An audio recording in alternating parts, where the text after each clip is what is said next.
Bonjour, bienvenue dans ces vidéos qui accompagnent le livre sur les développements mobiles dédiés aux montres connectées. Ce livre a été écrit par Philippe Lacombe et Raxme Pan et a été publié aux éditions Ellipse.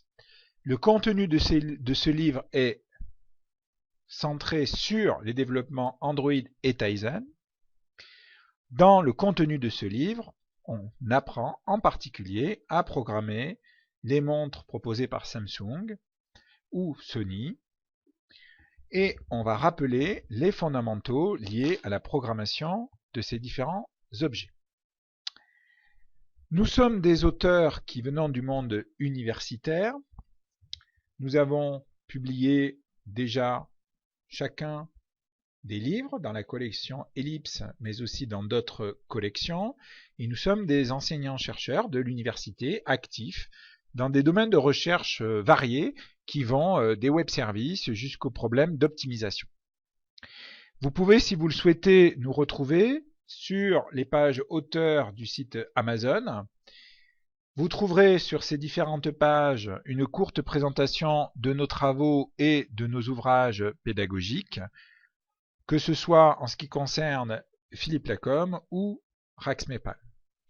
Nous vous souhaitons une très bonne lecture du livre et nous espérons que vous trouverez dans les différentes vidéos les réponses à vos questions et que ces vidéos vous aideront à approfondir le contenu du livre. Bonjour à tous, bienvenue pour cette introduction aux objets connectés, introduction dans laquelle nous allons tenter de situer le cadre général, le cadre technologique, mais aussi de définir les grandes orientations actuelles qui se dessinent sur le marché de ces objets. Alors, premièrement, il faut remarquer que, bien que l'arrivée des objets connectés nous paraisse être quelque chose de récent, il y a depuis très longtemps, dans notre vie privée et dans notre milieu professionnel, les premiers pas qui ont été réalisés.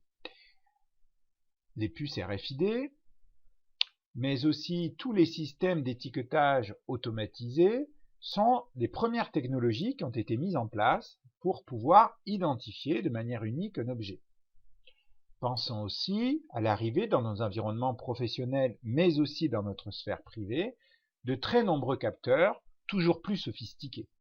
Les thermomètres sans contact, mais aussi les capteurs de proximité que l'on retrouve sur un certain nombre de véhicules.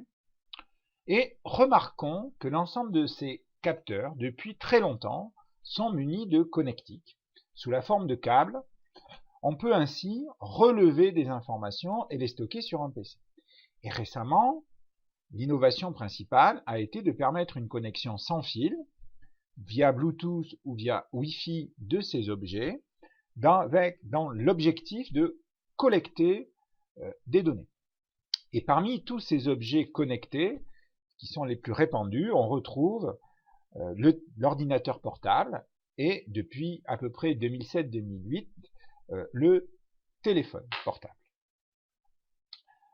Alors, ces objets, que ce soit un ordinateur, mais que ce soit un téléphone, possèdent tous un certain nombre de caractéristiques. Et on peut remarquer que tous ces objets ont besoin d'être identifiés de manière unique sur un réseau, ou dans la sphère privée ou professionnelle, et donc ils doivent posséder un système d'identification.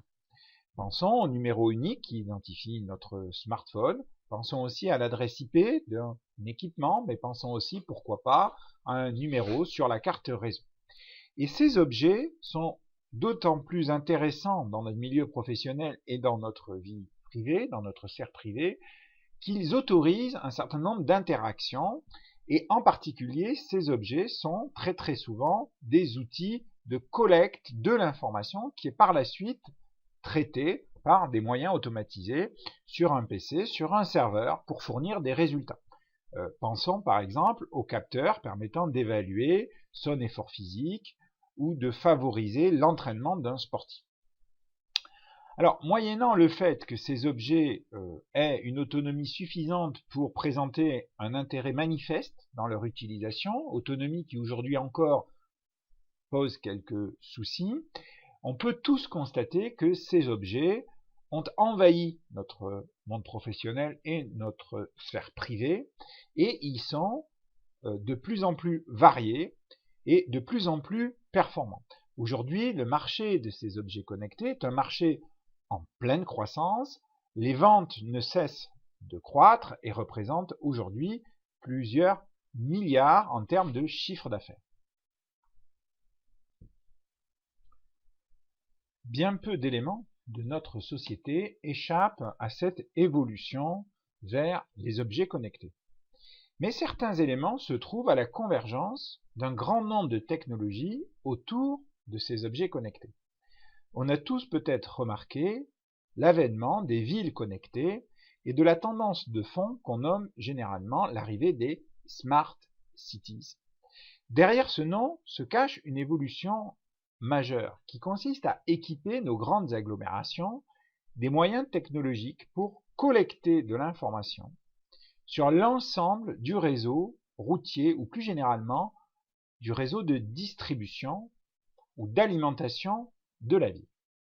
Ce qui veut dire qu'on a maintenant des routes équipées de capteurs permettant aux véhicules d'être mieux guidés ou avertis, qu'on a des véhicules connectés avec des systèmes GPS permettant de voir l'évolution du trafic en temps réel, mais qu'à l'intérieur de son véhicule, via des smartphones ou des tablettes, on peut aussi consulter la position des trams et des bus, de sorte qu'on favorise chez l'utilisateur l'utilisation de transports de type transport intermodaux. C'est une nouvelle manière d'accéder à l'information, mais c'est aussi une manière pour les pouvoirs publics de mieux organiser le transport. Ceci n'est possible que parce que les capteurs sont devenus de petite taille, peu onéreux et relativement faciles à manipuler, à installer et à configurer. La configuration de ces capteurs est quelque chose d'important et qui peut prendre du temps, surtout au moment de leur installation, car les traitements doivent être faits sur un service automatisé, sur un serveur, qui va permettre de coordonner et de mieux gérer ainsi l'ensemble de ces services. Remarquons tout à l'heure que nous avons présenté cette ville connectée sous un cadre général. Il ne faut pas croire que cette évolution concerne que le transport en commun ou le transport individuel. Dans le terme Smart Cities, on retrouve aussi tous les outils technologiques qui vont permettre de mieux gérer, de rationaliser la consommation d'électricité, la consommation d'eau, et ainsi de pouvoir faire baisser les coûts ou tout au moins de mieux adapter la production de biens ou de services aux besoins des consommateurs. Il s'agit là d'une tendance lourde et on peut même trouver dans certaines villes en France, des villes pilotes, des systèmes automatisés permettant de repérer les places de parking disponibles. Et un tel exploit technique ne peut être accompli que parce que sur les différentes places de parking, bien on retrouve des capteurs qui vont détecter la présence ou non d'un véhicule et parce qu'il y a dans ces villes-là un système centralisé qui gère la gestion de ces places de parking. Donc on voit que nous sommes aujourd'hui au début d'une nouvelle ère et probablement au début de l'apparition de nouveaux types de villes qui seront toujours plus des villes connectées. Alors en même temps que l'usage sur les objets connectés ne cesse de se développer, l'offre de ces objets, elle aussi, a suivi la même tendance. Les objets connectés sont mis en avant sur la plupart des sites ou chez la plupart des distributeurs qui assurent la vente de produits technologiques. Sur le site de la Fnac, par exemple, dans la section smartphone, on retrouve de manière explicite la notion d'objet connecté. Les objets connectés sont regroupés en différentes catégories. Pour faire simple, on peut dire qu'on retrouve aujourd'hui un ensemble d'objets qui relèvent de la catégorie santé, puis des objets généraux tels que les montres connectées, et enfin des objets beaucoup plus spécifiques. Dans la catégorie santé, on va retrouver des balances connectées, mais aussi des bracelets qui sont des sortes de coachs sportifs. Parmi les montres connectées, on va retrouver différents types de produits, des montres qui ne sont que des compagnons à un téléphone portable ou des montres réellement autonomes. Et dans des objets plus spécifiques, on peut aller jusqu'à trouver des objets connectés tels que le mini-drone de chez Parrot. Sur Amazon, l'offre d'objets connectés est elle aussi extrêmement large.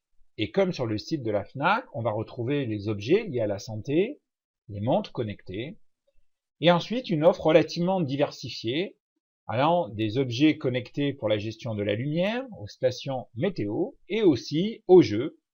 On parlait tout à l'heure du mini-drone de chez Parrot qui apparaît sur le site de la Fnac. Dans ces différentes catégories, les fabricants sont relativement nombreux, mais on retrouve des grands noms qui sont connus dans d'autres domaines. Dans la catégorie sport, on va retrouver Garmin ou Sony, et même TomTom comme fabricant de ces objets. Dans la catégorie santé, on retrouvera par exemple Therayon, un grand nom parfaitement identifié par le grand public. Alors à côté des montres, qu'on peut facilement imaginer, qu'on peut facilement voir, et dont les fonctionnalités commencent à être un petit peu connues, ou tout au moins qu'on peut imaginer, on retrouve des objets beaucoup plus étonnants, beaucoup plus surprenants, qui ne sont parfois que des proof of concept, tels que par exemple le canapé connecté spécial football, qui va permettre aux supporters de lancer un coussin en l'air, ce qui va générer un slogan qui va apparaître sur des réseaux sociaux. Bien sûr, il s'agit qu'une proof of concept, c'est un objet publicitaire, un objet de démonstration, mais qui peut-être préfigure de ce qui sera réellement commercialisé dans les années à venir. On trouve ensuite des objets étonnants qui sont capables de fonctionner à l'extérieur dans des conditions qui leur sont habituellement peu favorables, des conditions d'humidité relativement importantes, ou des conditions d'assez haute température, telles que les capteurs pour surveiller l'eau de la piscine et en même temps mesurer les UV. Encore plus étonnant, les objets connectés qui apparaissent au sein des véhicules. L'idée étant d'inciter le conducteur à avoir une conduite plus sécurisée et donc pourquoi pas de lutter contre les mauvaises habitudes, en tout cas d'avoir une action incitative. Ceci est fait à l'initiative de la compagnie d'assurance Allianz. Aux États-Unis, ce type d'initiative a conduit à proposer aux conducteurs acceptant ces objets connectés dans leur véhicule des réductions sur leur prime d'assurance.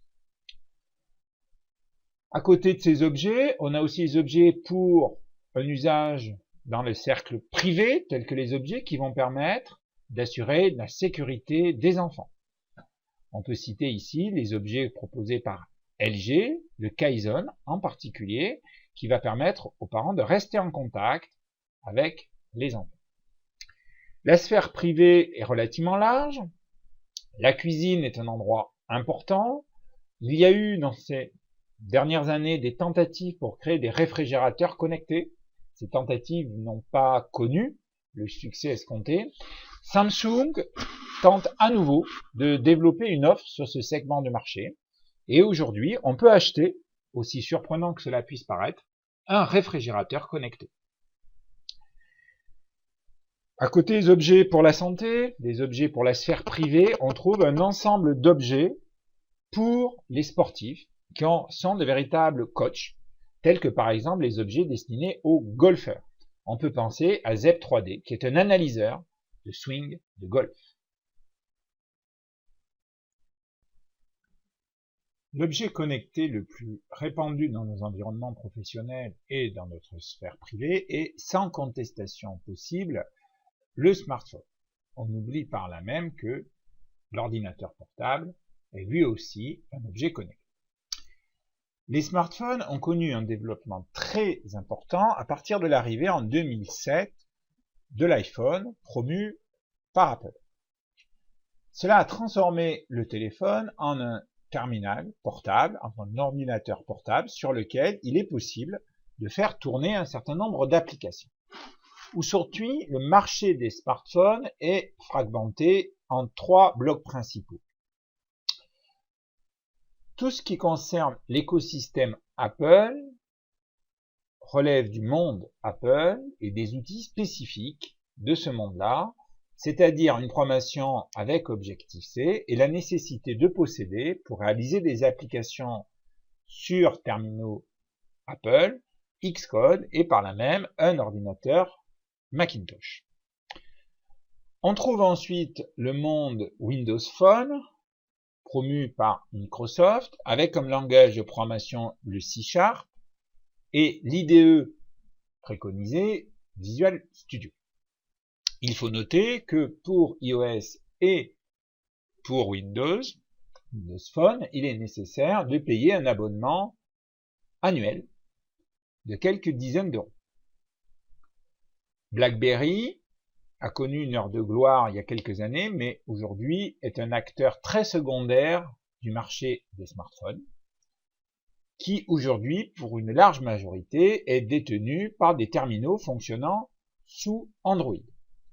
Ce qui veut dire que la programmation se fait en Java et qu'on retrouve un grand nombre d'IDE possibles et très répandus chez les développeurs, tels que Eclipse, NetBeans et Android Studio. Le reste du marché concerne Symbian ou Bada, qui ne représentent que quelques pourcents.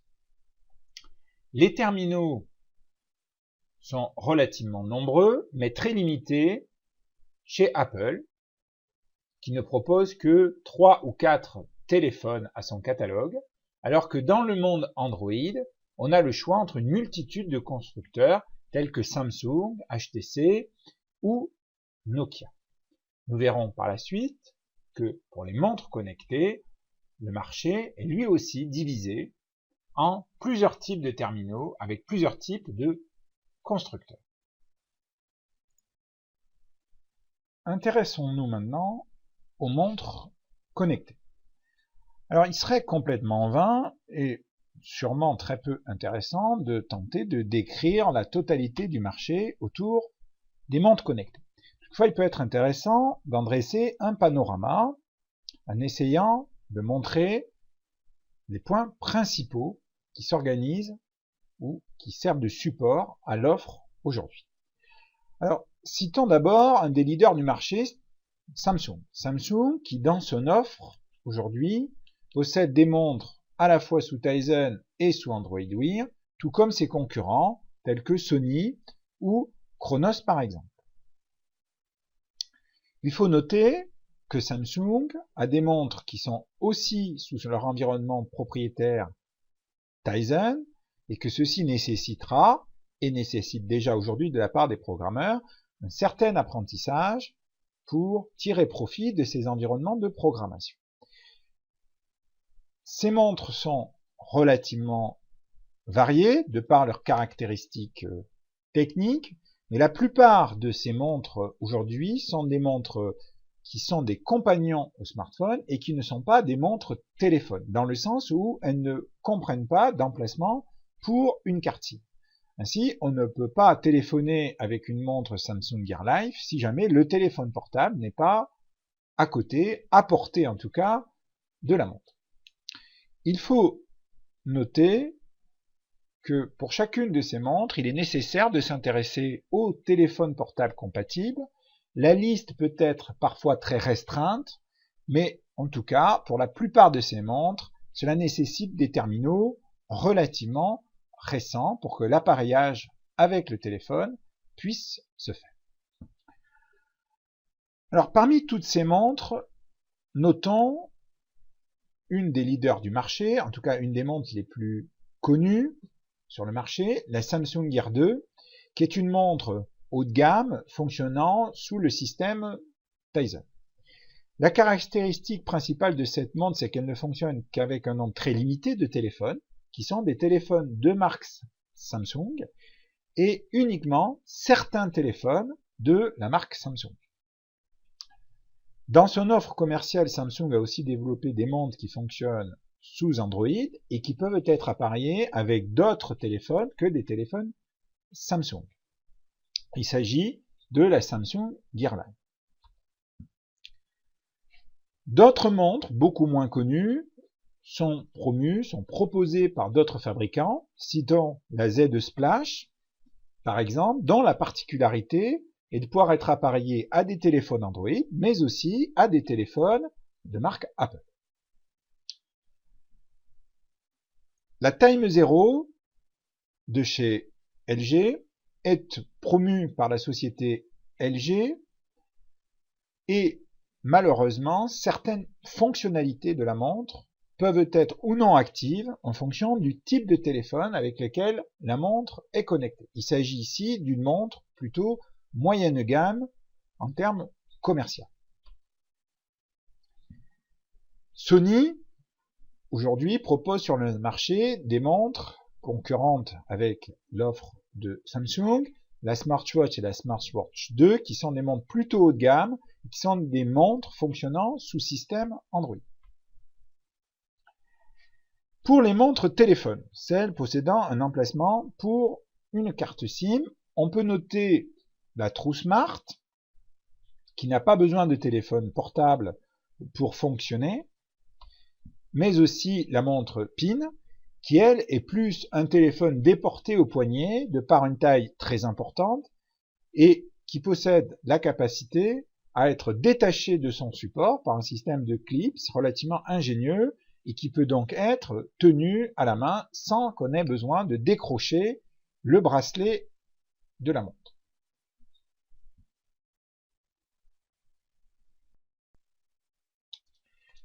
Les lunettes connectées représentent le deuxième objet connecté le plus connu ou le plus répandu, ou celui tout au moins dont on parle le plus après les montres et les smartphones. Les lunettes connectées ne font pas l'objet de ce livre, toutefois nous allons ici très rapidement proposer un survol du type de lunettes qu'on trouve sur le marché. Alors les lunettes connectées ont été initialement lancées par Google avec les Google Glass, avec une orientation très clairement destinée au grand public. Depuis, l'offre s'est énormément étoffée et les fabricants de lunettes connectées aujourd'hui sont très nombreux. On retrouve des sociétés connues comme Epson ou Brother ou d'autres sociétés qui ont été spécialement créées pour développer une offre autour des lunettes connectées. Pensons par exemple au Reconjet. La plupart de ces lunettes sont des lunettes grand public, avec un usage généraliste, mais certaines sont spécifiquement adaptées à des usages sportifs ou professionnels. Pensons au Reconjet, destiné aux sportifs, par exemple, ou aux lunettes MetaPro, qui sont destinées à un usage au sein de l'entreprise. Les lunettes connectées, aujourd'hui, sont des objets connectés relativement onéreux. Le prix varie de 300 à 1500 $. Les Google Glass sont annoncés pour un prix autour de 1500 $. On retrouve les Reconjet dont on parlait précédemment autour de 600 $. L'offre de Brother est plutôt une offre au-delà de 1000 €. Et l'offre Moverio BT soutenue par Epson autour de 700 $. Donc, on peut dire que ces objets connectés aujourd'hui restent encore onéreux et il est probable que l'offre commerciale va encore se diversifier et que les prix seront revus petit à petit à la baisse.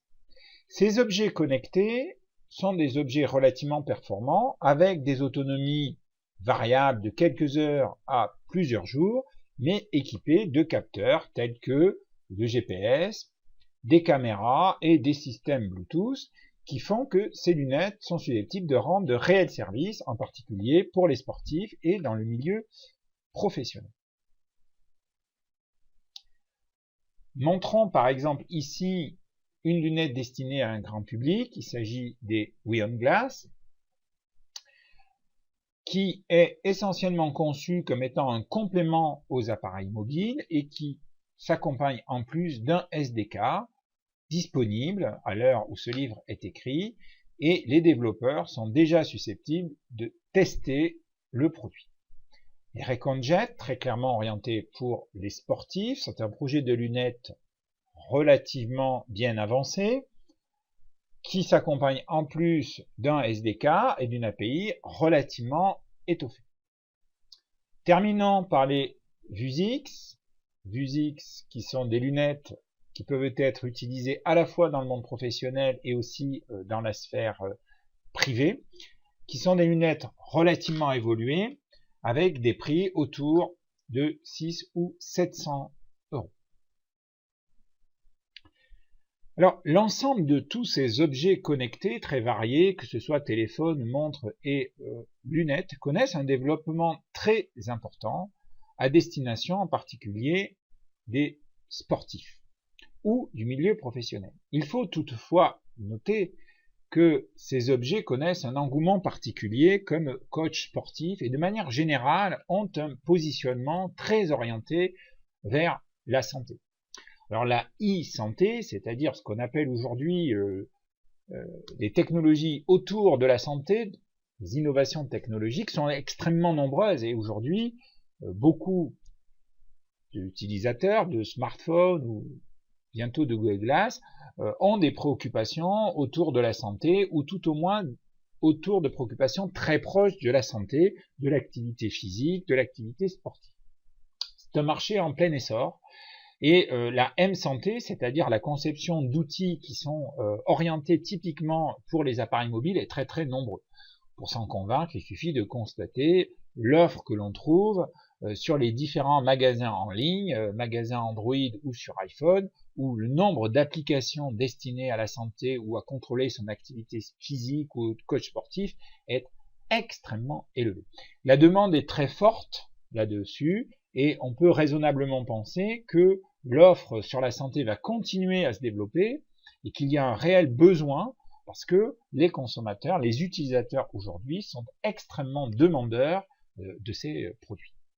Ceci augure très très bien des futurs développements qui vont se faire autour des montres connectées parce que ces montres, ça va être un nouveau moyen de dialoguer avec l'utilisateur. Un sportif, un coureur, marche à pied, aura beaucoup plus de facilité à utiliser sa montre que son téléphone au volant de son vélo ou en activité sportive, et le même type de remarque s'applique sur les lunettes qui finalement vont être un autre moyen de collecter des données et de dialoguer avec l'utilisateur qui, de par l'activité physique qu'il a, ne peut pas manipuler directement un smartphone qui sont parfois volumineux et difficiles d'accès dans la poche d'une veste ou d'un sac à dos.